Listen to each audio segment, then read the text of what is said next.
तो तैयार हो जाइए शास्त्रों के गंभीरतम रहस्यों में भी हंसते हंसते लौटपोट होने के लिए। खट्टर काका यहाँ हैं आपके हंसी के फव्वारे छुड़ाने। हरि मोहन झा की दिमागी उपज खट्टर काका कोई मामूली किरदार नहीं है। वो बुद्धि और व्यंग्य के मिश्रण हैं। रामायण से लेकर वेदों तक हर चीज को हास्य के चश्मे से देखकर चुनौती देते हैं। जरा सोचिए, प्राचीन ग्रंथ उल्टे पुल्टे, बड़े बड़े महापुरुष सिर्फ इंसान बनकर रह गए और गंभीर ज्ञान मजाकिया बातें बन गए। रुको रुको, क्योंकि हम आपको आईफोन जीतने का मौका दे रहे हैं। जानना चाहते हो कैसे? हमारे पास आपके लिए एक मजेदार सवाल है।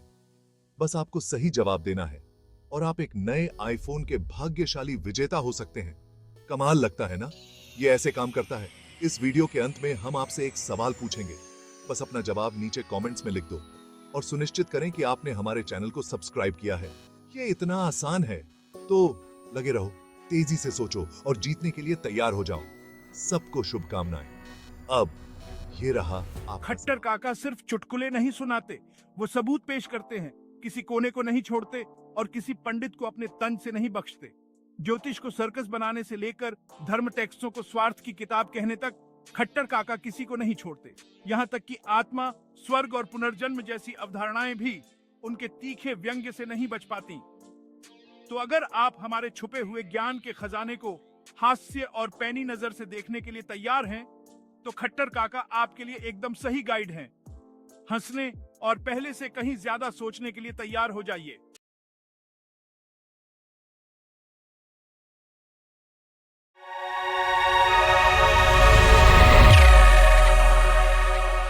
उस दिन ज्योतिषी जी मेरे यहां पंचांग देख रहे थे। उसी समय खट्टर काका पहुंच गए।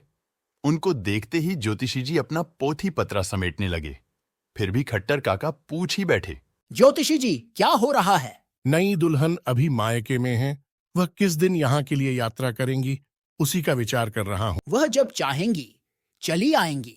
इसके लिए आप क्यों परेशान हो रहे हैं? लेकिन मायके के लिए प्रस्थान तो अच्छे ही दिन में होना चाहिए। अवश्य, दुर्दिन में आंधी पानी के दिन तो नहीं ही चलेंगी। लेकिन इस महीने में तो एक भी दिन नहीं होता है। इस महीने में पूरे 30 दिन होते हैं। लेकिन काल जो अभी पूर्व में है। ज्योतिषी जी, मुझे मत ठगिए। काल क्या आपका छुट्टा सांड है जो अभी पूरब की तरफ मैदान में चरने गया है? काल कब किस जगह नहीं रहता। आप तो शास्त्र मानते ही नहीं। अभी सूर्य दक्षिणायन है। हैं तो हैं। इसमें दुल्हन का क्या कसूर है कि आप उन्हें ससुराल नहीं आने देते? मैं क्या करूं? अभी 3 महीने विदा होने का कोई दिन नहीं बनता। क्यों नहीं बनता? देखिए, पूस में तो विदा हो नहीं। क्यों नहीं हो? पूस महीना प्रशस्त नहीं है। पूस महीने ने कौन सा पाप किया है? अब आपसे कौन बहस करे। माघ फागुन में सामने काल पड़ जाता है। चैत में चंद्रमा वाम पड़ता है। इनका विधाता ही वाम है कि आपसे यात्रा का दिन तका रहे हैं। ज्योतिषी जी, जरा साहित्य का भी योग दीजिए। फागुन में कहीं काल का विचार होता है, चैत का चंद्रमा कहीं वाम हो। उसके बाद तो भद्रा ही पड़ जाती है। भारी भद्रा तो हैं आप। मुझे कहें तो आज ही दिन बना दूं। सो कैसे? आज सोमवार को तो पूरब की ओर दिशा शूल ही लग जाएगा। कैसे लग जाएगा? रास्ते में क्या कहीं कील गड़ी हुई है? आप तो नास्तिक की तरह बोलते हैं। क्षणों सोमे त्यजेत पूर्वाम। कथन त्यजेत? तब आज दिल्ली से हावड़ा जाने वाली गाड़ी कथन चलेत? संपूर्ण पृथ्वी ही पश्चिमी से पूर्व की ओर कथम भ्रमेत। जो बुद्धिमान हैं वे दिग्बल में चलते हैं। ज्योतिषी जी, आपकी बात मैं 16 आने मान लेता यदि दिग्बल में चलने से रास्ते में मगदल के लड्डू बरस जाते। परंतु मैं तो हर रोज हर तरफ जाता हूं। न तो दिशा शूल में कभी शूल गड़ा और न दिग्बल में फूल झड़ा। तो आपके लिए दिक्शूल कुछ नहीं है? जिसे आप दिक्शूल कहते हैं वह सिर्फ एक कल्पित त्रिक्षूल है जो आपकी आंख में खटकता है। तो आपके लिए वारदोष कुछ नहीं है? रोमात्र दोष नहीं है। वारदोष और देशों में क्यों नहीं लगता? सबसे उज्बक दीनानाथ क्या हम ही लोग हैं? यदि शास्त्र ही उठा दीजिए तब तो कोई बात ही नहीं। परंतु मुहूर्त चिंतामणि देखिए। मुहूर्त चिंतामणि नहीं, धूर्त चिंतामणि। आप लोग अपना उल्लू सीधा करने के लिए सभी लोगों को मुहूर्त के फेर में डाले हुए हैं।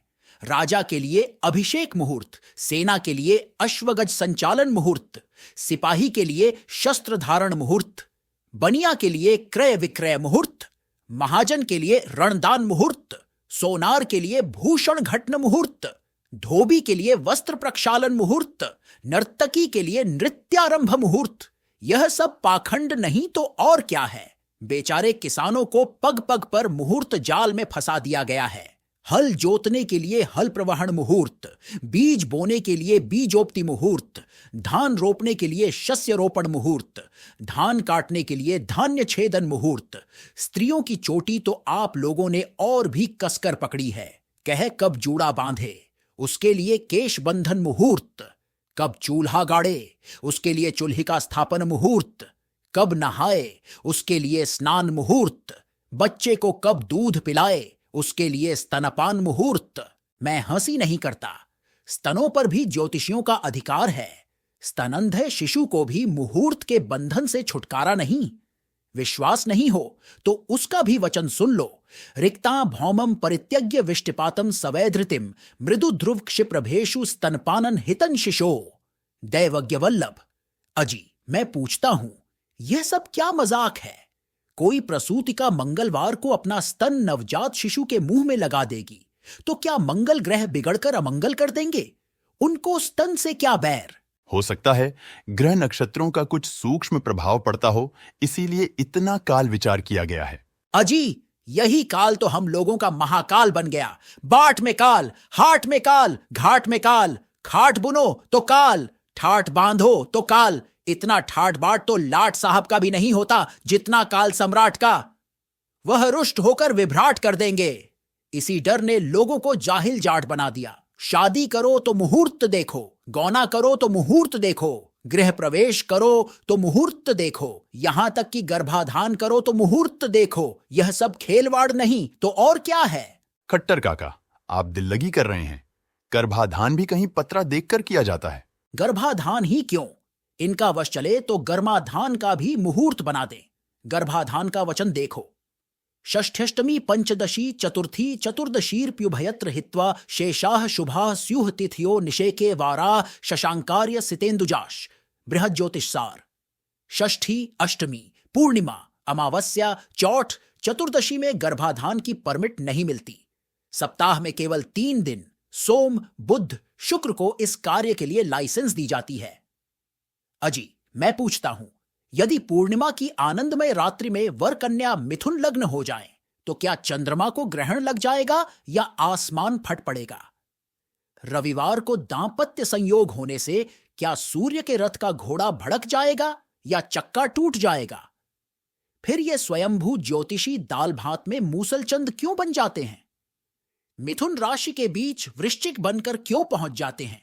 पूछे ना आछे, मैं दुल्हन की चाची। खट्टर काका, आपको ज्योतिष में विश्वास नहीं है? अजी फलित ज्योतिष यदि फलित होता तो अभी तक मैं 2500 बार मर चुका होता। सो कैसे खट्टर काका? देखो, ज्योतिष का वचन है, रविस्तापम कांतिं वितरति शशि भूमितनयो मृतिं लक्ष्मी सौम्यः सुरपति गुरुर्वित्त हरणम विपत्तिं दैत्यानां गुरुरखिल भोगानुगमनम नृणा तैलाभ्यंगात सपदि कुरुते सूर्यतन्य। ज्योतिष सार संग्रह। अर्थात रविवार को तेल लगाने से कष्ट, सोमवार को कांति, मंगलवार को मृत्यु, बुधवार को लक्ष्मी, बृहस्पति को दरिद्रता, शुक्रवार को विपत्ति और शनिवार को सुख की प्राप्ति होती है। इसमें कौन सा कार्य कारण संबंध है सो तो दैवज्ञ ही जाने, मगर मैं 50 वर्ष से नित्य तेल लगाता आया हूं। इतने दिनों में 2500 से ज्यादा मंगलवार पड़े होंगे, परंतु आज तक मैं जिंदा ही हूं। फिर भी तुम ज्योतिष में विश्वास रखने को कहते हो। खट्टर काका, इसका उत्तर तो ज्योतिषी ही दे सकते हैं। ज्योतिषी क्या उत्तर देंगे? अपने ही फंदे में फंस जाएंगे। देखो कैसा गड़बड़ झाला है। ऋतु प्रकरण में एक जगह कहते हैं, आदित्य विधवा नारी, अर्थात यदि कोई स्त्री रविवार को ऋतुमती हो तो विधवा हो जाएगी। और फिर दूसरी जगह कहते हैं, पंचम्या चैव सौभाग्यम, अर्थात यदि पंचमी तिथि में ऋतुमती हो तो वह सौभाग्यवती होगी। अब मैं ज्योतिषी महाराज से पूछता हूं कि अगर पंचमी रविवार को कोई स्त्री ऋतुमती हो तब वह क्या होगी? और देखो, एक वचन है माघे पुत्रवती भवेत, अर्थात माघ मास में रजो दर्शन होने से स्त्री पुत्रवती हो। और दूसरा वचन है कृत्तिकायां तु बंध्या स्यात्, अर्थात कृत्तिका नक्षत्र में रजो दर्शन होने से स्त्री बंध्या हो। अब ज्योतिषाचार्य से पूछो कि यदि माघ मास कृत्तिका नक्षत्र में स्त्री रजस्वला हो जाए तब तो बंध्या पुत्र का जन्म हो जाएगा। और तमाशा देखो, वर्टिकल बार। एक जगह तो कहते हैं कि धने पतिव्रता झेया अर्थात धनु राशि में रजस्वला होने से पतिव्रता हो, और दूसरी जगह कहते हैं कि मंदे च पुंशली नारी अर्थात शनिवार को रजस्वला होने से व्यभिचारिणी हो। अब तुम ही कहो कि यदि वह धनु राशि में शनिवार को रजस्वला हो जाए तब क्या करेगी? कहां तक कहूं, इतने पाखंड भरे हुए हैं कि वर्णन करने से महापुराण न जाए। फिर भी यहां के लोग बात बात में ज्योतिषी का पुंछल्ला पकड़े रहते हैं। ज्योतिषी जी, अभी अभी मेरे घर में शिशु का जन्म हुआ है, इसी से दौड़ा आ रहा हूं। जरा लग्न कर्म देखिए। कितनी देर पहले शिशु का जन्म हुआ है? यही करीब 10 मिनट होते हैं। बाप रे बाप! क्या हुआ ज्योतिषी जी, क्या ततैया ने काट लिया? नहीं महाराज, सो रहता तो क्या बात थी, ये तो सर्वनाश हो गया। तो जल्द कहिए ज्योतिषी जी, क्या बात है? क्या खाक कहूं, मूल नक्षत्र के प्रथम चरण में जन्म हुआ है, गंड योग में। वह आप ही को ले डूबेगा। मूलाद्यपादे पितरन निहंती। बुद्धिनाथ चौधरी पर वज्रपात गया। वह फूट फूट कर रोने लगे। शिशु ने आपका नाश करने के लिए ही जन्म लिया है। 2 ही उपाय हैं, या तो उसे कहीं फेंक दीजिए या आज मां के साथ ननिहाल भेज दीजिए। 8 वर्ष तक उसका मुंह आपको नहीं देखना है।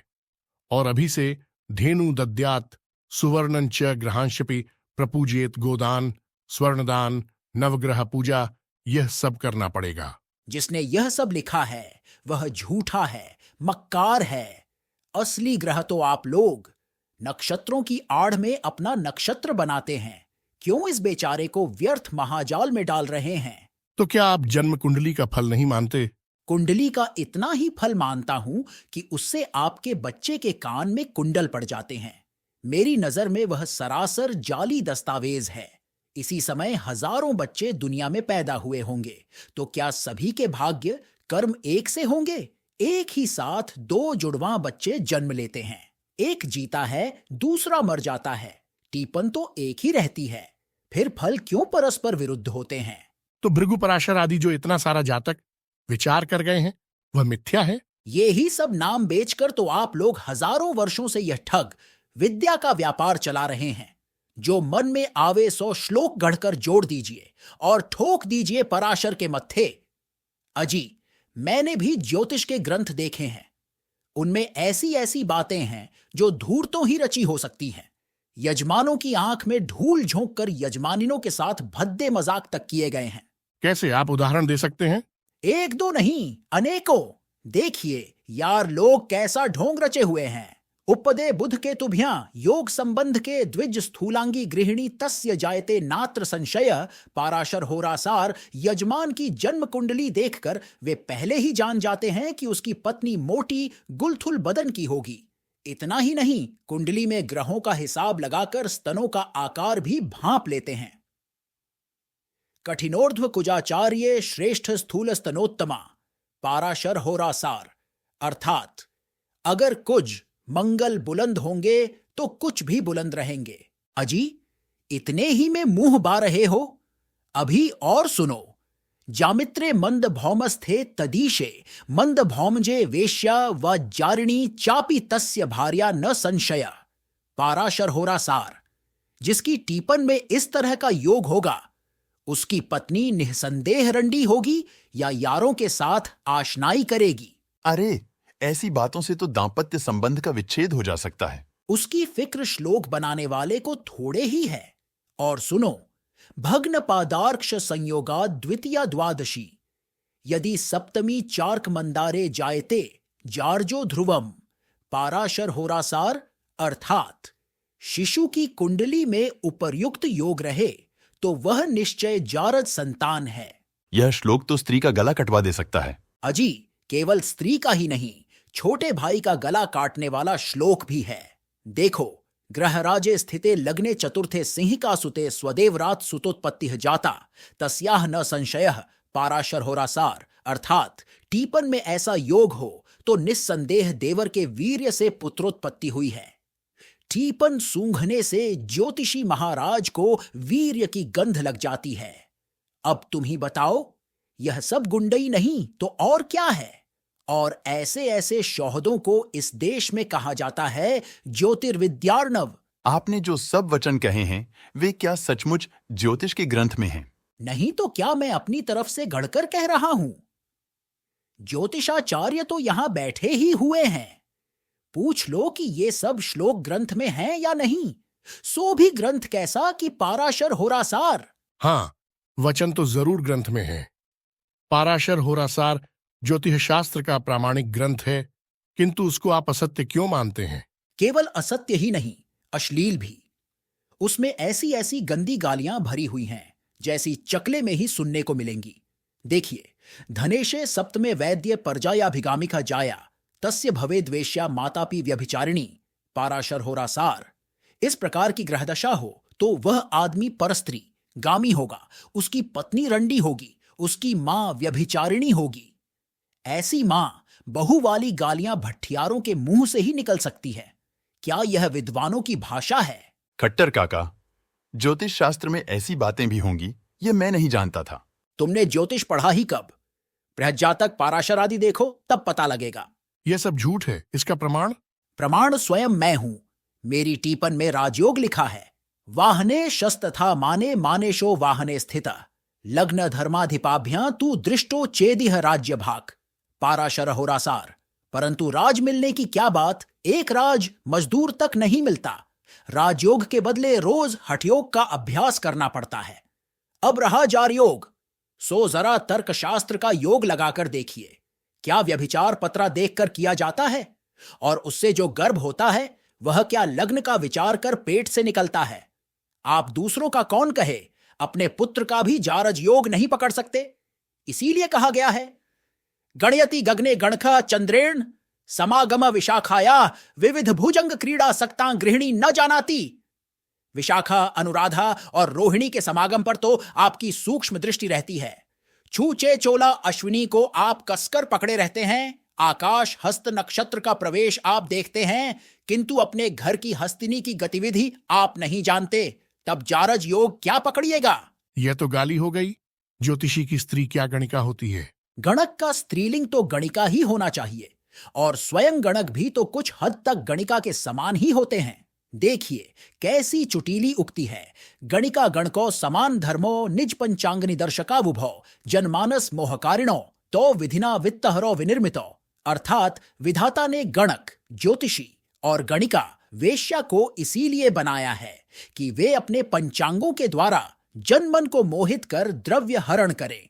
ये पत्रा खोलकर दिखलाते हैं, वे पांचों अंगों को खोलकर दिखला देती हैं। ज्योतिष के सभी वचन प्रामाणिक और सत्य हैं। भृगु, पराशर आदि त्रिकालदर्शी थे। ज्योतिषी जी, आपको अपनी जन्म कुंडली पर पूर्ण विश्वास है? अवश्य। अच्छा, तो जरा अपनी कुंडली मुझे देखने दीजिए। ज्योतिषी जी ने कुछ हिचकिचाते हुए अपनी कुंडली बस्ते से निकालकर खट्टर काका के हाथ में दी। क्यों ज्योतिषी जी, मैं फल कहूं, आप भागेंगे तो नहीं? भागूंगा क्यों? तो सुनिए, पराशर का वचन है, भीमांशक गते शुक्रे भौम क्षेत्र गतेपि च भौम युक्ते च दृष्टे च भग चुंबन भाग भवेत। अब आप अपने शुक्र का स्थान देखिए, यह योग आप में लगता है कि नहीं? अब यदि आप कहें तो मैं ठेठ भाषा में सबको अर्थ समझा दूं। यह सुनते ही ज्योतिषी जी पोथी पत्रा समेटते हुए तुरंत उठकर विदा हो गए। ओ ज्योतिषी जी, अजी ज्योतिषी जी महाराज, सुपारी तो लेते जाइए। परंतु ज्योतिषी जी काहे को लौटेंगे?